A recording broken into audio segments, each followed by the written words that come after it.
Welcome to our pathway as we are journeying through Isaiah 7 this week.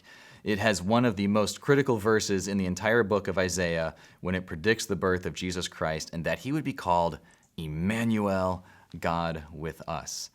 And so in the pathway this week, as we've been going through our Bible study method, we're really honing in on this idea of interpretation.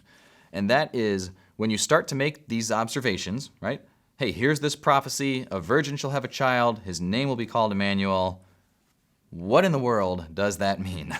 How is that fulfilled? When is that fulfilled? Those are really the interpretation questions, kind of the why questions and the what does it mean questions. Even before we get to application, just to understand what the passage is talking about. So if you're like me, there are times where you read a passage and it seems really straightforward. There are others that you read a passage and it starts talking about curds and honey and this thing and that thing and these kings and those kings and Ephraim and Assyria, and I don't know what it's talking about. So it helps to have other tools in the interpretation phase that can help you get your hands around what it's really talking about. Because we always start with the text, right? I never want to jump to interpretation first. I want to just read what's really there.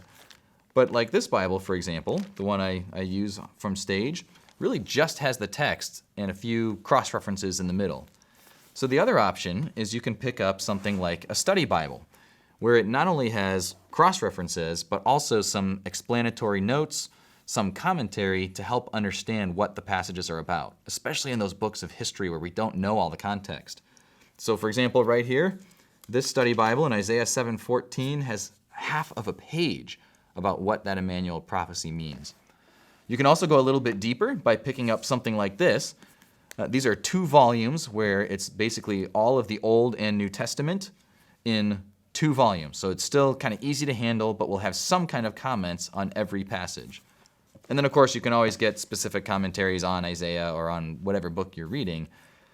But one of my favorite tools, I'll end up using all of these sometimes, but sometimes I'm just sitting on the couch doing my morning reading and I hit something I don't quite understand and I don't really want to go down to the bookshelf and try to dig through all the commentaries or something.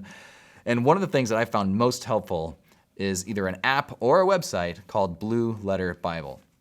One of our leaders here at Horizon actually introduced me to that. Thank you, Christine. It's been incredibly helpful because it can go on your iPad, it can go on your phone, whether you're Android or Apple or whatever it is, or you're using the website. And literally, you can go straight to the passage you're reading. So right here, I've brought up Isaiah 7:14 because that's where we are today. And when I tap on the verse that I'm reading, it brings up this entire list of tools. And so you'll notice one of the tools there is called text commentaries. When I tap on text commentaries, it takes me to this huge list of different things I could read from different authors. But one of the ones that I have found the most helpful is if you start from the top and just scroll down a little bit, you'll see this name David Guzik. And then you'll see, look at that, study guide for Isaiah 7. So those other chapters are just anywhere that this verse has been mentioned, but we want to go right to Isaiah 7. I tap it, and again, here are all of his notes for this chapter. You see the biblical text in red and then the notes underneath that. But right at the top again, I can click here to go straight to the notes on chapter 7, verse 14, and how this Emmanuel prophecy makes sense for God's people. One of the things I like about Guzik is that his are organized verse by verse this way, and also that he'll pull in quotes from other biblical thinkers, other commentaries, to help you kind of get a well-rounded sense of what the passage is all about. So it's an extremely helpful tool that I find is like my go-to, either when I'm studying or when I'm just reading personally. And one of the things that I've noticed as I looked at these tools, just this week on this passage, it talks about Emmanuel. Oh, I know Matthew quotes that, but does that show up anywhere else in the Old Testament? Well, it's in the Blue Letter Bible, but I'll just show it to you from this study Bible. It actually mentions that the same word shows up in chapter 8, verse 8, and chapter 8, verse 10.